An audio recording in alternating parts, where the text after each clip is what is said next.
भर के लायो रे खिचड़ो, ऊपर घी की बाटकी। जी मोभारे श्याम घड़ी जी मावे, बेटी जाटकी। जी मोभारे श्याम घड़ी जी मावे, बेटी जाटकी। ओम नमो भगवते वासुदेवाय नमः। हर हर महादेव। राधे राधे। आप सभी माताओं, बहनों और भाई बंधुओं को मेरा नमस्कार है। आप सभी का भारती वंदनी चैनल में स्वागत है। भक्तों, अभी अभी जो भजन मैंने आप सभी को सुनाया, वो भजन कर्माबाई की भक्ति का प्रसिद्ध भजन है। कर्माबाई को मारवाड़ की मीरा भी कहा जाता है। जब जब भगवान कृष्ण का उल्लेख आता है, तब तब कर्माबाई का भी नाम आता है।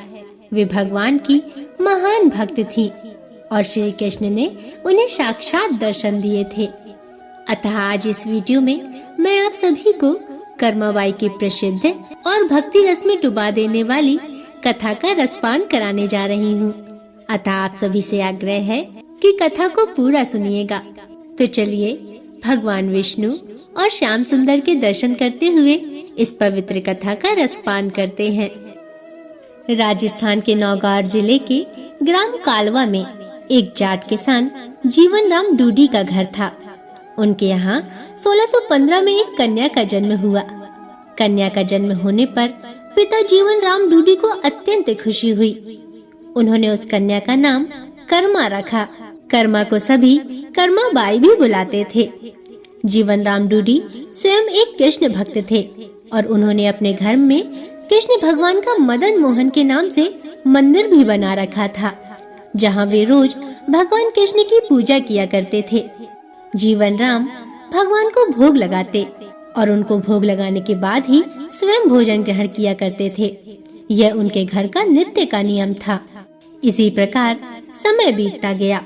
कर्माबाई रोज अपने पिता को कृष्ण भगवान की पूजा करते हुए देखा करती थी और भोग लगाते हुए देखा करती थी, और वे देखती कि उनके पिता भगवान को भोग लगाने के बाद ही भोजन ग्रहण करते थे। यही सब देखते सीखते कर्माबाई का बचपन बीत रहा था। मित्रों, समय बीता। कुछ वर्षों के बाद कर्माबाई के पिता कुछ दिनों के लिए तीर्थ यात्रा पर चले गए। तीर्थ यात्रा पर जाने से पहले पिता जीवन राम डूडी कर्माबाई के पास आए और बोले, बेटी, मैं तीर्थ यात्रा पर जा रहा हूँ। आज से भगवान की पूजा, भोग और विधि विधान, इन सब की जिम्मेदारी तुम्हारे ऊपर है।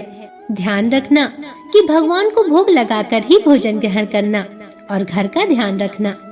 इसी प्रकार भगवान की पूजा और घर की देखरेख का काम कर्माबाई को सौंपकर उनके पिता कुछ दिनों के लिए तीर्थ यात्रा के लिए चले गए। अगले दिन कर्माबाई ने सुबह जल्दी उठकर कृष्ण भगवान को भोग लगाने के लिए बाजरे की खिचड़ी बनाई और कर्माबाई ने खिचड़ी को थाली में डाला, उसमें घी गुड़ मिलाया और कृष्ण भगवान को भोग लगाने के लिए खिचड़ी की थाली भगवान के सामने रख दी और उनसे कहने लगी, हे भगवान, आपको जब भी भूख लगे तब आप खिचड़ी खा लीजिएगा। मैं जब तक घर के दूसरे काम निपटा लेती हूँ। यह कहकर वह अपने काम में लग गई। कुछ देर बाद उसने देखा कि थाली तो वैसी की ही वैसी रखी है, भगवान ने तो भोग लगाया ही नहीं। तब कर्माबाई ने सोचा, कोई बात नहीं, अभी भगवान को भूख नहीं लगी होगी, कुछ देर बाद खा लेंगे। ऐसा सब सोच विचार कर वह अपने काम में लग गई और बीच बीच में बार बार आकर देखती रही कि भगवान ने भोग लगाया कि नहीं, पर भगवान ने भोग नहीं लगाया। इस प्रकार दोपहर का समय बीत गया। अब कर्माबाई को चिंता होने लगी कि भगवान ने भोग क्यों नहीं लगाया। क्या खिचड़ी अच्छी नहीं बनी या उसमें घी गुड़ की कमी रह गई? ऐसा सोचकर उसने खिचड़ी में थोड़ा और घी गुड़ मिलाया और थाली लेकर भगवान के सामने बैठ गई और भगवान को भोग लगाने के लिए विनती करने लगी। लेकिन भगवान ने भोग तब भी नहीं लगाया। तब कर्माबाई ने भगवान से कहा, भगवान, आप भोग क्यों नहीं लगा रहे हैं? कृपया करके भोग लगा लीजिए। आपकी पूजा की और भोग की जिम्मेदारी पिताजी मुझे देकर गए हैं। अगर आप पिताजी का इंतजार कर रहे हैं तो मैं आपको बता देती हूँ, आपको भूखा ही रहना पड़ेगा, क्योंकि पिताजी तो तीर्थ यात्रा पर गए हैं और कुछ दिनों के बाद ही आएंगे। तब तक आपको मेरे ही हाथ से बना भोजन करना पड़ेगा। हे भगवान, मुझे व्यंजन बनाने नहीं आते हैं और ना ही मुझे विधि विधान से पूजा पाठ करना आता है। मुझे तो बस ये बाजरे की खिचड़ी और रूखी सूखी सब्जी रोटी ही बनानी आती है।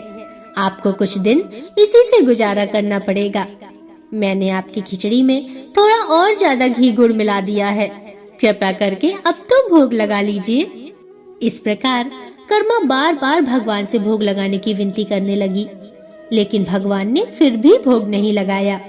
तब कर्माबाई रुष्ट हो गई और रुष्ट होकर भगवान से बोली, भगवान, जब तक आप नहीं भोग लगाएंगे तब तक मैं भी नहीं खाऊंगी। आपके साथ साथ आज मैं भी भूखी रहूंगी।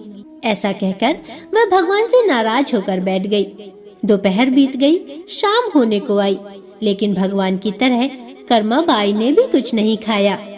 आखिरकार कर्मा की जिद देखकर भगवान की मूर्ति से आवाज आई, कर्मा, अरे ओ कर्मा, तुमने तो पर्दा किया ही नहीं, तो भला मैं भोग कैसे लगाऊंगा। यह सुनकर कर्मा को सारी बात समझ में आ गई और उसने तुरंत अपनी ओढ़नी का पर्दा कर दिया और उसी की छाया में भगवान श्री कृष्ण ने बाजरे की खिचड़ी का भोग लगाया और पूरी थाली खाली कर दी। कर्मा ने जब यह सब देखा तो बोलने लगी, हे भगवान, इतनी सी बात थी तो मुझे पहले ही बता देते। आप सारे दिन खुद भी भूखे रहे और मुझे भी भूखा रखा। इसके बाद भगवान को भोग लगाकर कर्मा ने भी भोजन किया। इस प्रकार यह कर्मा का नित्य का नियम बन गया। कर्मा रोज सुबह जल्दी उठकर सबसे पहले भगवान के लिए भोग बनाती और भोग की थाली भगवान के सामने रखकर पर्दा लगाकर बैठ जाती और कुछ देर में देखती तो थाली पूरी खाली हो जाती थी। यह सब देखकर कर्मा बहुत खुश हो जाती और अपने दूसरे कामों में लग जाती। कुछ दिनों बाद कर्मा ने महसूस किया कि भगवान को सुबह जल्दी ही भूख लग जाती है, इसलिए वह सुबह सवेरे जल्दी उठकर किसी विधि विधान में ना पड़े बिना सबसे पहले भगवान के लिए भोजन बनाती और बड़े प्रेम से भगवान को भोजन खिलाती और भगवान को भोजन खिलाने के बाद निश्चिंत होकर स्नान आदि करती और घर के दूसरे काम करती। यह क्रम लगातार चलता रहा। समय बीता। कुछ दिनों बाद कर्माबाई के पिता तीर्थ यात्रा कर घर लौट आए। पिता के आने पर कर्मा ने उन्हें सारी बात बताई कि पहले दिन जब उसने भगवान कृष्ण को भोग लगाया तो कैसे भगवान ने सारे दिन नखरे किए और शाम को जाकर खिचड़ी खाई, और अब तो भगवान कृष्ण सुबह जल्दी भोग लगते ही पूरी थाली साफ कर देते हैं। यह सब सुनकर कर्माबाई के पिता आश्चर्यचकित रह गए और कृष्ण भक्त पिता को कर्मा की सरल प्रेम भक्ति और भगवान श्री कृष्ण की कृपा को समझते देर नहीं लगी। कर्मा के पिताजी ने सोचा, जिस भगवान को प्राप्त करने वो तीर्थ यात्रा करने गए थे, वे भगवान तो उनके घर में ही विराजमान हैं और उनकी पुत्री के हाथों से रोज भोग लगाते हैं। मन में ऐसा सोचकर वे कर्माबाई को अपनी पुत्री के रूप में प्राप्त करके अपने आप को धन्य समझने लगे और उन्होंने कर्माबाई से कहा, पुत्री, आज से तुम ही भगवान की सेवा करना और रोज भगवान को अपने हाथों से भोग लगाना। ऐसा सुनकर कर्माबाई बहुत प्रसन्न हुई और रोज इसी प्रकार सुबह जल्दी उठकर अत्यंत प्रेम भाव से भगवान श्री कृष्ण को भोग लगाने लगी। इस प्रकार यह उनका रोज का नियम बन गया। कुछ वर्ष बाद कर्माबाई के पिताजी देवलोक को गमन कर गए। अब कर्माबाई अकेली रह गई, इसलिए कर्मा का घर में मन नहीं लगता था। इसलिए कर्मा घर से भगवान श्री कृष्ण की मूर्ति लेकर अपने गांव कालवा को छोड़कर तीर्थ यात्रा पर निकल गई। भारत में अलग अलग तीर्थों के दर्शन करते करते कर्माबाई उड़ीसा के जगन्नाथपुरी पहुंच गई तथा वहां भगवान के दर्शन करके जगन्नाथपुरी में ही कर्मा ने निवास करने का निश्चय किया। जगन्नाथपुरी में ही कर्मा ने एक छोटी सी कुटिया बना ली और उसमें निवास करने लगी। अब कर्मा रोज अपने नियम के अनुसार सुबह सवेरे जल्दी उठकर भगवान श्री कृष्ण के लिए बड़े प्रेम से खिचड़ी बनाया करती और भगवान को थाली में भोग लगाती। कुछ देर में भगवान खिचड़ी खा लेते और थाली साफ हो जाती और इसके बाद कर्मा अपने स्नान ध्यान आदि नित्य कर्मों में लग जाती और इसी प्रकार यह क्रम निरंतर चलता रहा। भक्तों, इस प्रकार समय बीतता गया। एक दिन की बात है, कर्माबाई ने भगवान श्री कृष्ण को भोग लगाया। भोग लगाने के बाद एक छोटा सा बालक उनके पास आया और उनसे बोला, मैया, मुझे बड़ी भूख लगी है, क्या कुछ खाने को है? तब कर्माबाई ने कहा, हाँ बेटा, मैंने अभी अभी खिचड़ी बनाई है, आजा तू भी बैठ जा और खिचड़ी खा ले। यह कहकर कर्माबाई ने बड़े प्यार से बालक को खिचड़ी परोसी और बालक ने भी बड़े चाव से खिचड़ी खाई। भक्तों, उस बालक के रूप में कोई और नहीं बल्कि स्वयं जगन्नाथ कर्माबाई के हाथ से बना खिचड़ी खाने साक्षात पधारे थे। बालक रूपी जगन्नाथ ने जल्दी जल्दी खिचड़ी खा ली और उनसे कहा, माँ, खिचड़ी बहुत ही अच्छी बनी है, मैं कल भी खिचड़ी खाने आ जाऊं क्या? तब कर्माबाई ने कहा, कल क्या बेटा, मैं तेरे लिए रोज खिचड़ी बनाकर रखूंगी, तू रोज खिचड़ी खाने आ जाया कर। बालक ने कहा, ठीक है माँ, मैं रोज खिचड़ी खाने आऊंगा। यह कहकर बालक वहाँ से चला गया। अगले दिन से बालक रोज सुबह सवेरे कर्माबाई के पास खिचड़ी खाने आने लगा। कर्माबाई भी रोज अपने नियम से सुबह सवेरे जल्दी उठकर भगवान श्री कृष्ण के लिए खिचड़ी बनाती और भगवान के सामने थाली रखती और फिर भगवान खिचड़ी का भोग लगाते और उसके कुछ ही देर बाद वो बालक आ जाता। फिर कर्माबाई उसे भी बड़े प्रेम से खिचड़ी खिलाती और उसके बाद अपने स्नान ध्यान आदि दैनिक कार्यों में लग जाती। यह क्रम इसी प्रकार चलता रहा। एक दिन कर्माबाई की कुटिया के पास एक साधु आया। बातों ही बातों में उसे पता चला कि कर्माबाई बिना स्नान ध्यान किए, बिना चौका बर्तन किए भगवान श्री कृष्ण के लिए खिचड़ी बनाती है और उनको भोग लगाती है। यह सुनकर उसे बड़ा आश्चर्य हुआ।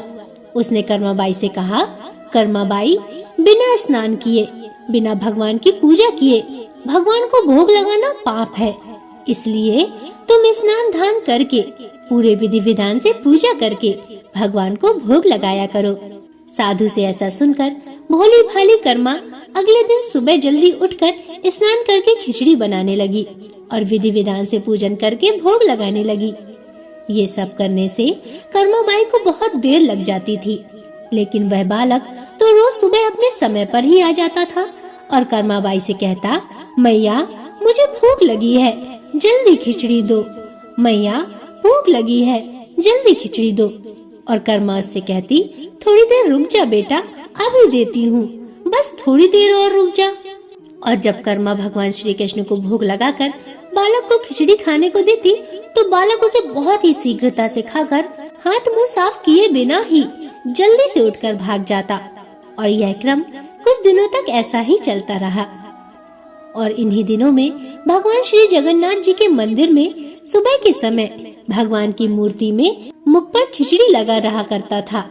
यह देखकर भगवान जगन्नाथ की सेवा में रहने वाले पुजारी, जो स्वयं बहुत ही बड़े कृष्ण भक्त थे, वे सोचने लगे कि आजकल ये भगवान श्री जगन्नाथ जी के मुख पर खिचड़ी कैसे लग जाता है।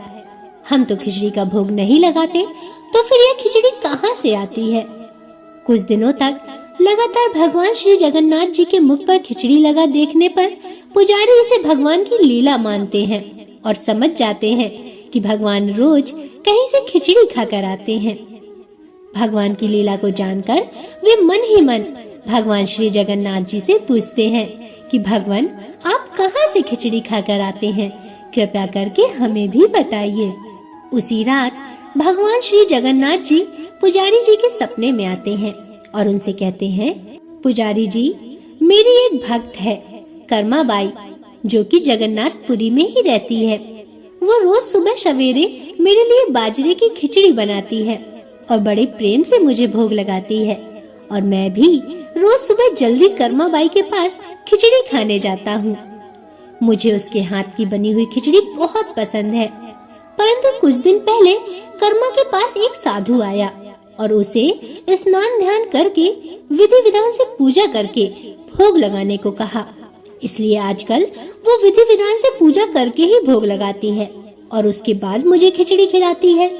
ये सब काम करने में उसे बहुत देर लग जाती है और मुझे खिचड़ी का इंतजार करना पड़ता है और भूख का कष्ट भी सहन करना पड़ता है। और जब तक मैं खिचड़ी खाता हूँ तब तक यहाँ मंदिर में भक्तगण आने लगते हैं। इसलिए आजकल मुझे खिचड़ी खाकर मुंह हाथ धोए बिना ही जूठे मुंह भाग कर आना पड़ता है। भगवान श्री जगन्नाथ जी से यह जानकर पुजारी ने अगले दिन उस साधु की खोज कराई और उस साधु को बुलाकर उसे सारी बात बताई। पुजारी जी से यह सब जानकर वह साधु घबराया हुआ कर्माबाई के पास पहुंचा और उनसे कहा कि आप पहले की ही तरह सुबह जल्दी ही भगवान को खिचड़ी का भोग लगाया करें। आपके लिए किसी भी नियम या विधि विधान की जरूरत नहीं है। साधु से यह सुनकर कर्माबाई अगले ही दिन पहले की ही तरह भगवान को खिचड़ी का भोग लगाती रही और उस बालक को भी बड़े प्रेम से खिचड़ी खिलाती रही। यह क्रम कई वर्षों तक चलता रहा और एक दिन कर्माबाई इस संसार चक्र को छोड़कर प्रभु के धाम चली गई। उस दिन जगन्नाथपुरी के मंदिर में भगवान श्री जगन्नाथ जी के श्री विग्रह के नयनों से अश्रु निकल रहे थे। यह देखकर मंदिर के सभी पुजारी और जगन्नाथपुरी के राजा भी मंदिर में उपस्थित हो गए और प्रभु से विनती करने लगे, हे प्रभु, क्या हमसे कोई भूल या अपराध हुआ है जिसके कारण जगत के पालनहार की आंखों में आंसू निकल रहे हैं। उसी दिन रात में पुजारी और जगन्नाथपुरी के राजा के स्वप्न में भगवान श्री जगन्नाथ जी ने कहा कि आज कर्माबाई इस लोक से विदा हो गई हैं और मुझ में विलीन हो गई हैं, परंतु अब मुझे रोज सुबह सवेरे बाजरे की खिचड़ी कौन खिलाएगा। ऐसा स्वप्न देखने के बाद अगले दिन जगन्नाथपुरी के राजा ने मंदिर के सभी पुजारियों और संतों से राय ली और यह आदेश जारी किया कि आज से भगवान श्री जगन्नाथ जी को सुबह सवेरे सबसे पहले माँ कर्माबाई के नाम से खिचड़ी का भोग लगाया जाएगा, जिससे भगवान को माँ कर्माबाई की कमी कभी महसूस ना हो। इसलिए आज भी भगवान श्री जगन्नाथ जी के मंदिर में श्री जगन्नाथ जी के विग्रह को 56 भोग से पहले बाल रूप में खिचड़ी का भोग लगाया जाता है और इसे बाल भोग कहा जाता है। सैकड़ों साल बाद भी यह प्रथा आज भी वैसी की वैसी चली आ रही है। तो भक्तों, प्रेम से बोलिए श्री हरि विष्णु की जय, श्री कृष्ण भगवान की जय, भगवान श्री जगन्नाथ जी की जय। भक्तों, यह थी श्री कृष्ण की परम भक्त कर्माबाई की कहानी। आशा करती हूँ आपको कहानी पसंद आई होगी। अगर इसमें कोई त्रुटियां हो तो मुझे क्षमा करें और वीडियो को लाइक और चैनल को सब्सक्राइब अवश्य करें ताकि मैं आपके लिए ऐसे ही पवित्र कथा कहानियां लाती रहूं। और कमेंट में जरूर लिखिएगा, हर हर महादेव, जय श्री कृष्ण, जय श्री हरि विष्णु। अब अगले वीडियो तक के लिए नमस्कार।